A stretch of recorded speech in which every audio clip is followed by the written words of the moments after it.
Hey guys, thank you for listening once again. We got Jason Szalma here from Crystal Glass. We're going to be on our podcast talking about fabrication. Once again, my name is Alex Burchell. I'm hosting here on behalf of LearnGlazing.com.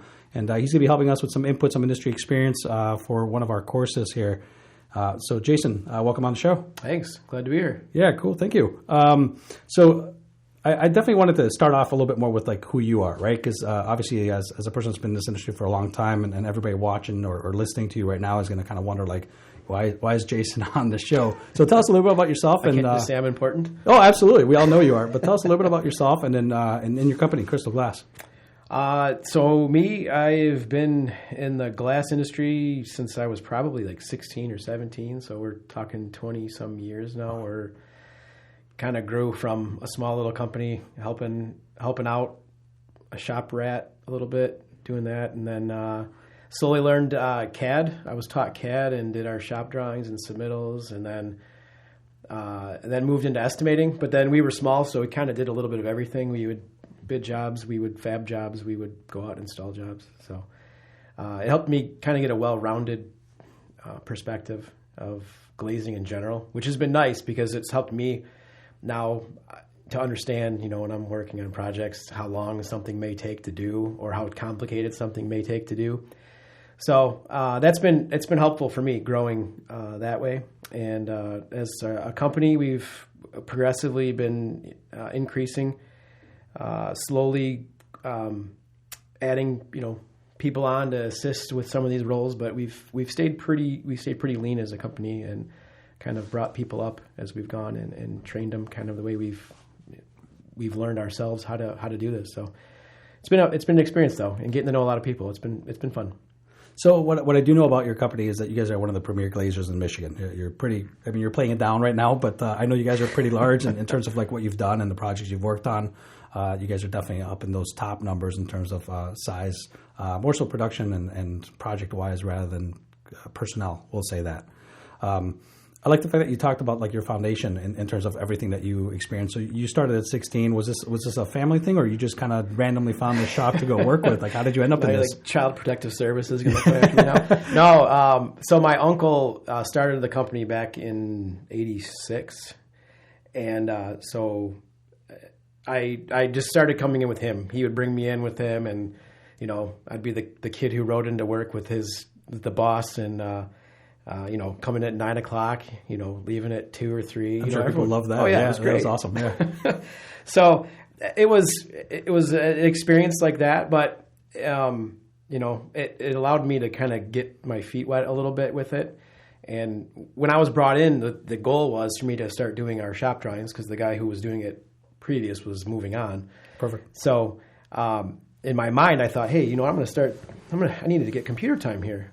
But it didn't work out quite like that, and I spent the first few months out in the field and learning how to carry glass and not get cut and all that kind of stuff. So that's got to add some value, though, because the one thing that you said already that already struck me is that when you understand it from the beginning to the end, you're able to properly do your job. And I think that one of the things that we want the project managers that are taking these courses to really fully understand is that you can't be taught in the book. It can't just all be online. Obviously we're online, but eventually you're going to have to kind of get your hands dirty, right? Roll up some sleeves and really understand the process and connect with your employees. You guys have, I think you've mentioned something before, like 50 or so crew members that are actually out on site all the time? Yeah, between 40 and 50 guys. And then I think around 10 people in the office staying busy. We had a lot of young people, like you mentioned. You talked about the struggle maybe with someone who's not been in the field. We kind of can feel it firsthand with some of the ones we've been trying to bring up.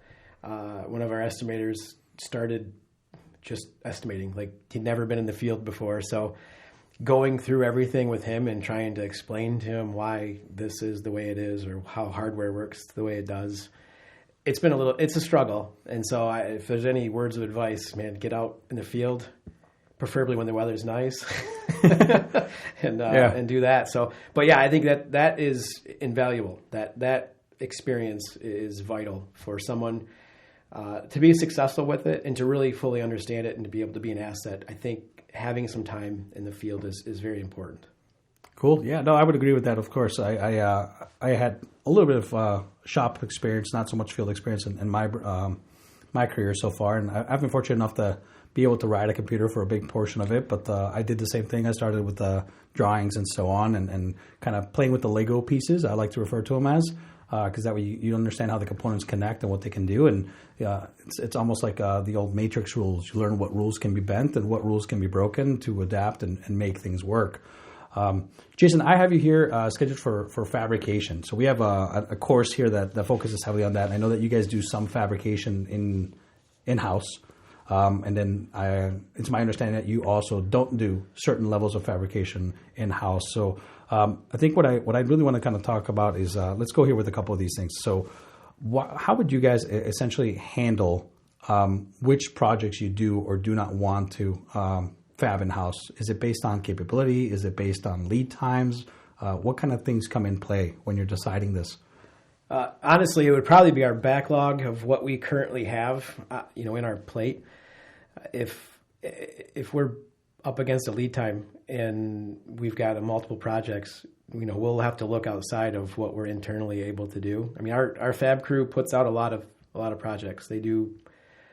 They stay on top of it surprisingly, actually, when I look at how much work gets pushed out there. But it's typical of standard stuff. They're fabricating storefronts and curtain walls and building frames and assembling them.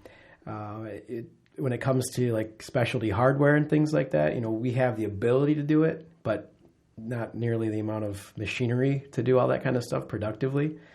So that's also a way. Usually we'll push that sort of stuff out elsewhere and try to get some assistance with that. So typically it's going to be just how quickly does this product need to be on the site can direct whether or not we look outside of what we can do internally to fabricate a project. So would you say that I guess almost percentage-wise, would you say that you would put out about 50-50, or are you guys trying to hold as much internally, maybe only like 10% to 20% of your jobs are? Yeah, it's probably closer to 10%. I mean, like I said, our door fabrication is usually handled, a lot of times we'll look to our door supplier to do that for us. It pushes lead times out considerably. So, sometimes they'll tell us, hey, it's 12 weeks to get this door fabricated this way. We'll try to build it into the schedule if we can. And sometimes it works because doors typically will be like the last thing that a lot of times they may want to close a building up before it gets all trashed. Okay. So, that's, something I always say is like, get in front of the schedule as quick as you can. So you can try to build that so that the customer already knows, okay, it's going to take this long to get this. It's not a surprise, but it doesn't always. Yeah, it's a great workout. Yeah, it's great to say it. But timelines are really interesting in our industry, and I'm sure that you'd have way more input on this than I would. But it always feels like they want to be flexible, but they're not. Right. So you're kind of tied in by it's almost like a shove and shove and shove. So everybody thinks that they had 12 weeks or 18 or whatever amount of weeks they had. But as every trade in the industry gets a little more delayed, suddenly your fabrication's getting a little more crunch, your delivery times get more crunch, and your installations get more crunch. Do you guys take that into account when you decide to host this and make these internally? Yeah, it's tough too because, like you said, schedules move. There's projects this year that were supposed to happen, and this year's been obviously weirder than most. Yeah, absolutely interesting. But you have projects, and it happens every year. There's projects that we plan for the fall, or we plan it for the summer, and then they end up going in the fall. And then, obviously, glass guy, we're usually the last guy closing the building up and the first guy getting screamed at when winter comes to get their stuff done. So, usually at bid time or post bid time, we'll sit down and we'll see that schedule, and I'll look at it and say, hey, this is reasonable or this is not reasonable, or perfect. Maybe even try to help them build that schedule. Here are critical dates that we need to hit in order to be able to do this. Honestly, we only have so much control over what time wise with our product. So as much as I can get done internally, it saves us the most money. Because obviously hiring someone else to do it, it costs usually more than us internally. Right. So there's everybody's, I guess, overhead and everybody's markups and so on involved. So I work at probably say 90-10, 90% I'd like to be for us to do. That was ideal if we can do it. So our guys usually they've gotten pretty good at fitting that in there. But again, if we have to take a project on, and I may knowingly walk into that project and know that it's going to take either us hiring someone else out to help with it or do that. But I usually will walk into it knowing that ahead of time. Okay. So do the project managers typically know that? Is that who's making this call? I know that your role is a little more interesting. I would say at Crystal Glass, you kind of grew up with it, so you kind of got your hands in everything. But as a general PM, are these the guys that have to make those decisions up front, or is this stopping at estimating before that? No, I mean, we'll usually, before we go to a meeting or a post-bid meeting on a job, we may have a feeling, or even the comments been asked at that time, about the schedule, if this is manageable or this timing. And so we'll get feedback usually from the PM on it, of what we're comfortable doing. Because there's a lot of times I don't fully know what's going on in the shop. I don't know, hey, the fab crew in the back is booked for 4 weeks solid. I can't all of a sudden, just because I feel like it's going to work, throw a 2-week thing in there and say, oh, you got to get this done. So the PM ultimately is going to make the final call with it. But usually we want to make sure when we go into the meeting with the contractor that we at least have the blessing, and so everyone's on board. Right. That we're going to have to go down this path. So they're this like scheduled timekeeping filter for everybody in the whole company. Yeah. Yeah, that's an important part of that PM role. It's key because a lot of people don't realize how many things are involved. I mean, they're troubleshooting, they're keeping time schedules, they're ordering, they're optimizing, they're doing a lot of things. This is a really tough role. I do want to ask you a question. So a couple more specific ones that I wrote down here, and I've gone a little bit out of order, so that's okay.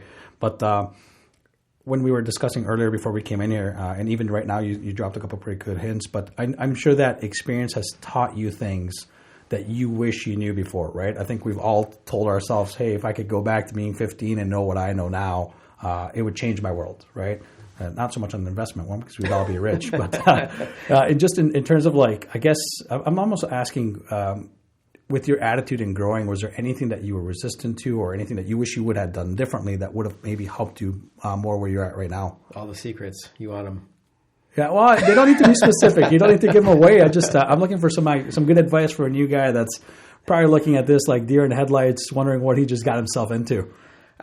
As a general overall, I know we're talking about fab, so that's the kind of I've been thinking about this question with that in mind. But of course, I'd say that the thing that took me the longest to learn was like appreciating and valuing my time. When you're trying to develop relationships with people, you want to please everybody. Everyone asks you for something, and you want to say, yes, I can do it. I can do it. Realizing that you can't is important, because you internally may be able to handle it, but when you realize that you're just one like cog in the whole thing, right? Yeah. Hey, I can do it, but now I have the fab crew I got to worry about. Now I have the install crew, and just because I can do my part in this much time doesn't mean that everyone else can. So recognizing that you're not the ultimate decider of everything, because you just can't do it. So we're in a world now where I think most contractors, I'll be nice about it. Like a lot of them don't necessarily respect your time. And so they demand, because they have schedules and they have lead times that they need to meet. And like I said before, we're one of the last ones kind of to go in to close the building up, and we have the least amount of control of when our openings are going to be ready. If there's delays with block or steel or whatever it might be, that all impacts us. But somehow the contractor looks at it and tries to push this now into a smaller scheduled box because now you have this much time to do it. So, but that's just a small way to describe everything in this industry, Yeah. Just kind of recognizing that you're going to have to say no at times. And it's okay. Yeah. And I think the earlier that you can say that, the better. Because if a contractor has in his mind that he's going to get something in 6 weeks, and all of a sudden a week before now you tell him, oh, no, it's not going to happen because you can't do it. It's easier to tell him that 6-week window out. Say, hey, you know what? I don't realistically think this is going to happen. So I try to stress that with some of our guys that work there, especially younger guys, I think, because I think that's just natural. And it's good. It's a great quality. You want to help people out, and I think that's important to help develop a relationship. But you have to recognize like your own limitations. Like obviously it's going to come at the expense of something else to try to fit this. That's a very important point, because I would have to admit that I've been guilty of that. You know, you go to a new job and you're trying to keep it and you're excited about this place, and you're going in there with an attitude of like, I can't say no to anything, right? And suddenly you've backed yourself up into a corner, and now you're drowning in it, and you know your boss is just saying, well, you said you could, right? So at what point do you have to kind of take that stand? Is it really, really early where you say, hey, this is what I'm capable of, and start to warn your bosses despite their response? I mean, are people really acceptant of that? Are we all cursed by this willingness to want to please everything at first? It sounds good on paper, I think, when you say it, right? Right. No, I think, like I said, I think the earlier that you say those sort of things, it lessens the blow. Or you could just be honest and say, you know what, this is maybe beyond me. You know, I just can't do this. And that's another thing that's sometimes tough to admit. You know, we want to know the trade. We want to know every aspect of it. And so to be humble and say that you don't is tough. You want to be that guy. I want to be a guy that always can be counted on. So I was looking at this more as from a contractor aspect than actually your boss, because maybe if your boss tells you to do it, like you're fitting it in no matter what. Right. Yeah. You gotta figure it out. Yeah. So, like I said, I was trying to think of the best way to kind of bring this toward fabrication. Of course. And you know, it's. I mean, it's just general good advice, no, industry-wise. I would say that we don't have to try and fit it too much into that little kind of rabbit hole, because it's just in general. I guess I broadened it, and I've experienced that, right? And that kind of hit a little closer to home, because I've done that, and I know people that have worked for me have done it, and I know that people I've seen work in parallel with me have done it, and suddenly you're taking all this stress home, and it's a completely different world, and it's a completely different level, and it's hard to say, I don't know how to do that. And I guess for the most part, what I've learned in my experience growing up is I've become more resistant to saying yes. Even when I want to say yes, I'm almost like double and triple analyzing everything that I'm saying and thinking, because I'm just like, do I really want to say that I know how to do that? And do I really know how to do that? Or can I really make that time? But the thing that resonated with me the most with everything you just said right now is you're not making a promise for yourself either. In your industry, especially when you're talking about fab, you're making a promise for 20, 30, 40 people down the line or in your group. That's kind of a big promise. And when you break it, you're the guy that's at the front of that line being asked, hey, what happened? And ultimately responsible for making that commitment. Yeah. And honestly, you look more like a champion if you tell someone no and then come through and do it. Right. Instead of the other way where you say, I'm going to do it, and then you find out, no, I can't. It's going to be another week. It's going to be 2 weeks down the road. So it's better to be on that end of it. Right. Maybe disappoint a little bit early if you can. You know, if you can help adjust that schedule a little bit, then. Yeah, I would argue that, I guess, disappointment is a word. I would say more so like maybe you're kind of being honest, right? So it's not what they wanted to hear, but at least they might appreciate that upfront honesty. Like, hey, listen, I see what you're doing. I know what you want. I wish I lived on Fantasy Island as well, but here's what's really going to happen, right? And in some of the roles that I've had in my career too, I've been that guy that unfortunately has to bring some reality to things, and it's a tough role to be in. Yeah. But people, I would completely agree. People appreciate it, especially when you do anything else, because now they feel like you jumped through hoops and you did all this extra work, which you might have, and they're getting something that they needed anyway. But at least there was no disappointment, because I remember somebody once told me that you're kind of judged by your worst review rather than your best review, and the reputation that if you get a reputation that, hey, you're maybe a little slower, maybe you're a little more honest, but you're delivering, that's strong. Yeah. People being able to count on you is a big thing.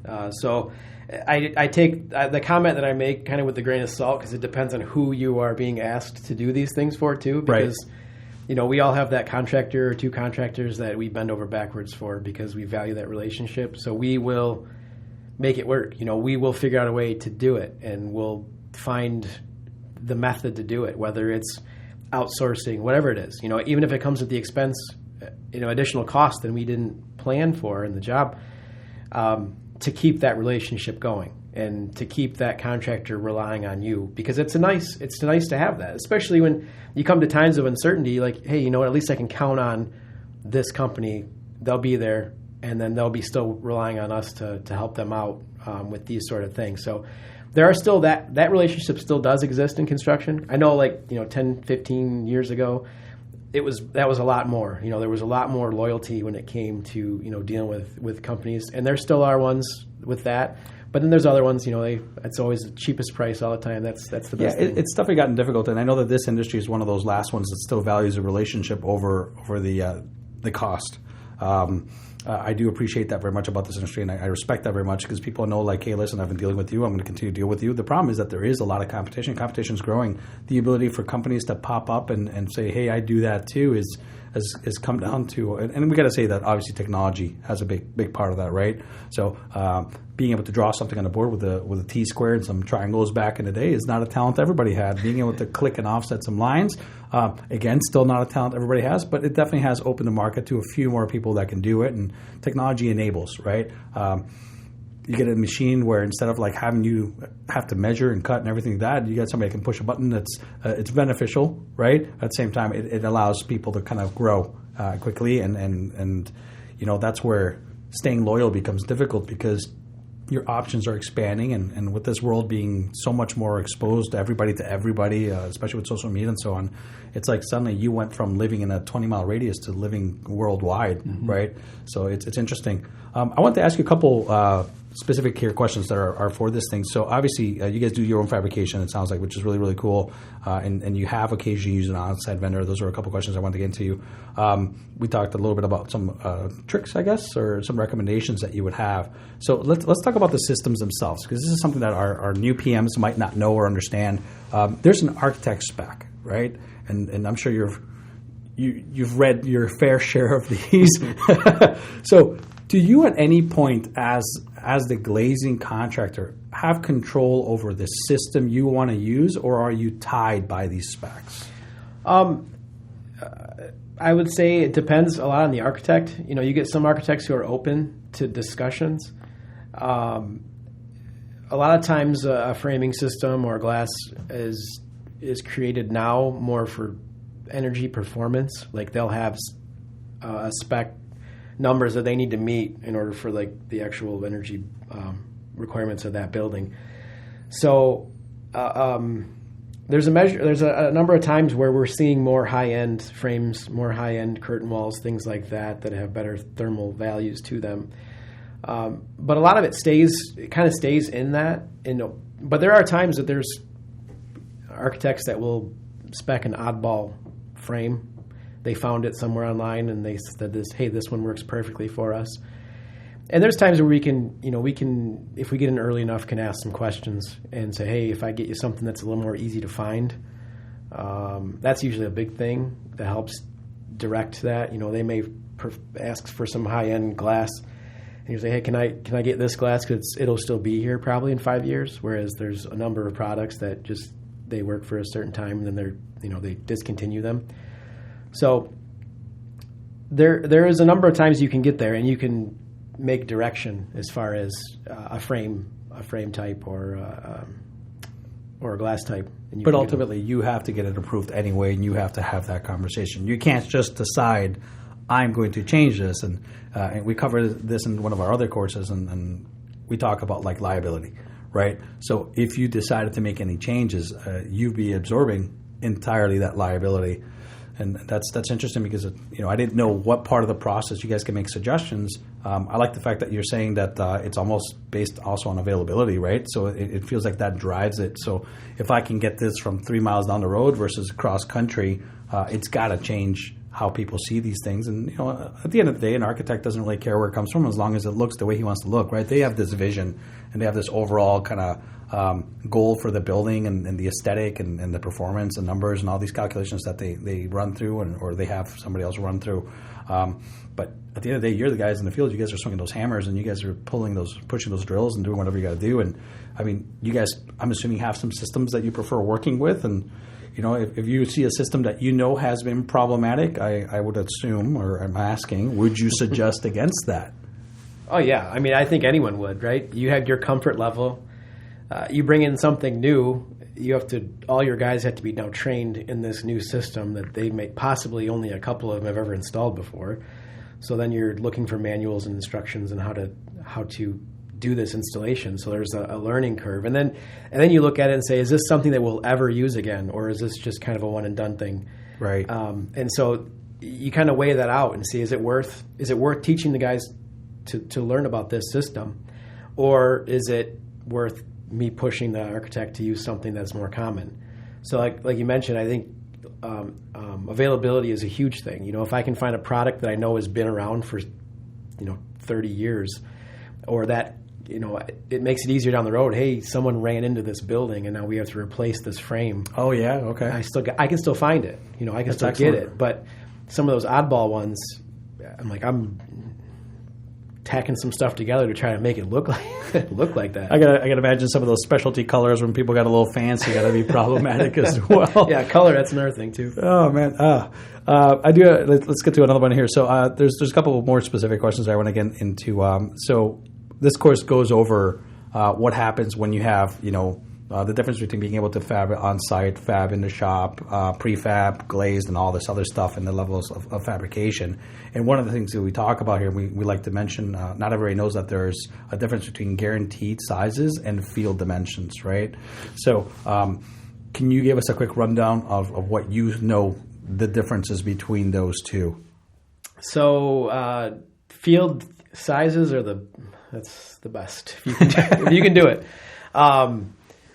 That's us going out. We go out. We wait till the opening is completely done. We measure it. We use that measurement to build our frames.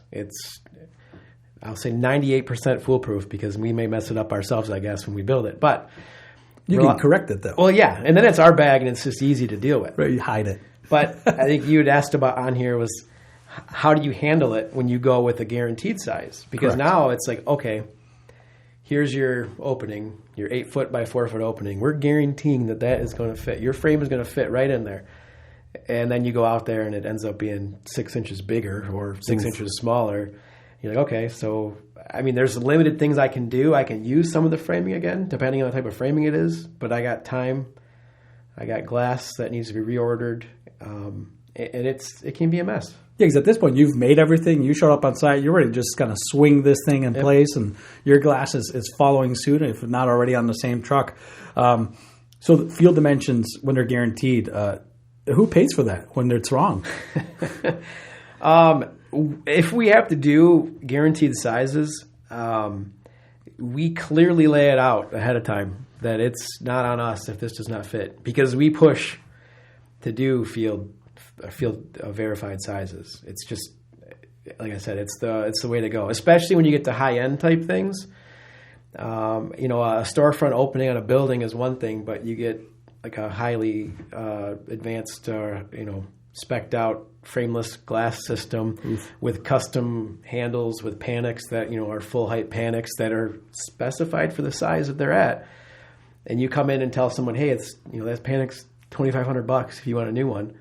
That doesn't go over so well. Oh, and those are not fast at all either. No, I've been around the panic system share of my life, and man, you're talking weeks delay. You're talking trouble.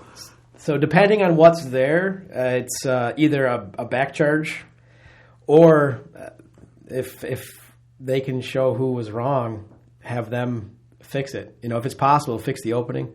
We've had carpenters rework on openings before on frameless systems, because we had that just not long ago, panics that were custom height.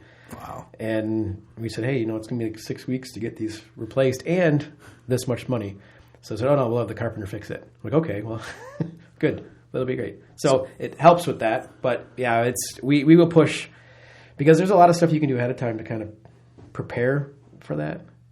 And yeah, but it sounds like it's sketchy all the way along. Like you're almost nervous going into it, and you're asking 14 times, saying, "Are you sure? Are you sure? Are you sure?" Well, yeah, you have all T's crossed, all I's dotted, everything across the thing. You have your piece of paper with the size on it signed by like 3 people to make sure, hey, this is right. We're going to hold this. And sadly, it's one of those things that even though you guarantee it, it's still probably only is right. It may be like 75% of the time that it actually works perfectly. Oh, wow. So out of the guaranteed dimensions, you're saying 25% of the time something's exaggerating. But maybe it's because I only hear about those ones really loudly when it doesn't work. But that's funny. No, I definitely I've heard other people say that too. They hear the term guaranteed dimensions, they're like, oof, I don't know, man. Those, and mostly because, okay, so your timetable, and this is kind of where I'm going to continue with this question. does that really change, or now you like just more constricted and they still want you out of there at the end of that? Like, they want to punch that list at that same week at the end of the day and, hey, make it happen, make it faster. You've back charged them. Sure, you made some money or you lost some money, but what does that do to your schedule? I just think, well, obviously with the schedule, if I'm forcing them and saying, hey, no, I'm not going to do this. I'm going to verify this opening in the field. Sure. You can be creative with it. I mean, you can try to order stuff ahead of time. The things that are adjustable in size, order all your hardware, all your things that you can. Get as much in as you can, and then if you're waiting on glass or something, then that's a couple weeks or whatever it is. Maybe you plan ahead of time. You tell your fabricator, hey, I got this stuff. It's gonna be hot. I'm getting it this week. If you can you set this aside, this time is set ahead of time and plan. So I think you can help get away from doing guaranteed sizes if you try to be a little creative with it. So a recommendation from you to new PMs would be like, don't hey, do it. Fight Never. for it. never do it. It never works. Fight 25% of the time, it never works. 50% of the time it works every time. Exactly. Right? So, no, that's great feedback, obviously, because it's bound to happen and somebody's going to get burnt by it. And ultimately, like, you end up looking at yourself like, uh-oh, right? Because we've talked about this, like, initially at the beginning of the conversation, we talked about, like, learning to say no. This is one of those things that you're saying, this is probably kind of a good deal. Now, something changes in the field. Worst case scenario, you've already ordered it. All this stuff has happened. But at that point, the timeline doesn't change much, does it? Or are you allowed to now say, hey, can't do it. I got to push this project. What does that do to every other trade after you? So on those long lead time type items, typically we're one of the last ones coming in. If it's a high-end frameless system, sure, that's usually put in at the end. They don't want to have people coming through that and deal with it. So sometimes you take it on the chin. You're like, hey, you know what? I messed up. Or if it's not us, it's a lot easier. Hopefully. It's a lot easier to say, hey, it's the lead time. I can't do anything about it. It's how long it's going to take to get this. I just got to imagine an owner is throwing up his hands and disbelief and not so happy. And that's why you hope the contractor can be straight with the owner and tell them, hey, this is what happened. So not everything goes great all the time. I don't know how many contractors build some time in their schedule for unforeseen things, but it feels like it's not that many. I'm part of a few different groups, and I have one on social media that I like to follow, and it's basically it's got tens of thousands of actual field installers and glaziers, and some of the imagery I see on there when they're trying to troubleshoot some of these situations are they're pretty funny. Just like the extra pieces that come into play whenever a guaranteed size was way off, and some of the pieces that got cut and so on, and it's a scary thing. It's a scary thing to see some of these adjustments that people are making either on the fly or hopefully they've been pre-approved and they're engineered in some way. But that's good feedback. Thank you for that. So the last couple of things I want to go over here. So we have a program that we're trying to show people, and we understand that there are 1,000 different programs like this. When it comes to cut list, optimization is key, right? So we discussed this a little bit off air here. We were talking about, we got some older guys in the industry. It's been that way. It is an old industry. We got a lot of guys and later in age, tons of experience. They've learned to do things a certain way. They've been very efficient for many, many years. But every now and then that experience and that just doesn't play through. So we have a software that we've developed, and I'm sure you guys use something as well. Would you say that more or less of the time you guys are relying now on something electronic to help you optimize everything you're doing?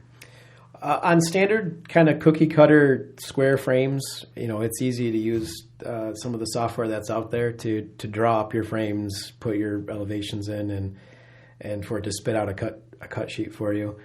So I would say probably 90% of everything that we do is that way. It's usually when it comes to be like an oddball type thing where I have maybe a little something more custom or angles to it or radius or things like that where it's maybe a little more hands-on. We may be doing it more in CAD and showing angles and actual cuts and dimensions, things like that. But those are the things that are tough to put into an estimating program or a cut program and for it to give that information back to the fabricators. So, but I mean, we rely on that stuff like I said, most every job runs through it, and that's how we do our estimates too. We do our takeoffs of all our frames with that on the front end, and then our PM uses it too on the back end with the shop drawings to verify and to draw up everything and order all the material and run with it. So for us, it's important. And I mean, we still build a little extra in because obviously things do happen. Of course. But it's at least there to have, because there's times, like I mentioned to you before, we had a project where our fabricator in his mind said, hey, this is the way that this should be cut up and this is the optimization for it. And then we get to the end and we find out, hey, we're 15 sticks, 20 sticks short of a certain member. You're like, you look at the pile of drops over here and you're like, oh, those should have been smaller. I really do hope that you had a few hundred pieces in there for it to be 15 short on the sticks, because they're not exactly small. No, it was a bigger job, but still, I mean, it was a custom painted job, everything. Like it's Everything always that could be job. wrong. Yeah, that's absolutely. The one. The complicated ones. So yeah, I mean, it's great though. If you find a software that you can work with and it works for your company, and for us, we have an automated saw, so ours can spit out to the saw, and then the guys can run it on the saw, and then it's got stickers and everything. So our system is set up pretty nicely for cutting, and we have very limited mess ups with it that way, unless it was entered wrong. So this saw is something that you guys have had for how long now? It's been a few years now, I think. Okay, so but it's pretty new equipment and so on. So that was one of the follow-up things I want to talk about, and you kind of already touched on it. So the efficiency of having these equipments obviously sets your company aside from many others, especially not so much just local, but even almost nationwide. There's still that industry where people are hand measuring and cutting everything. Would you find that, like, your business in general, because of this investment that you guys are putting in, you've gotten what's the biggest perk? You've gotten more efficient, you've gotten faster, you're able to take on more complex jobs. I mean, all of the above, I would say. I mean, it has also helped with, so our lead fabricator can rely on someone who may have less experience on the saw, because there's less that he has to, think about. Not making not making jokes or anything about the person, but it's just easier.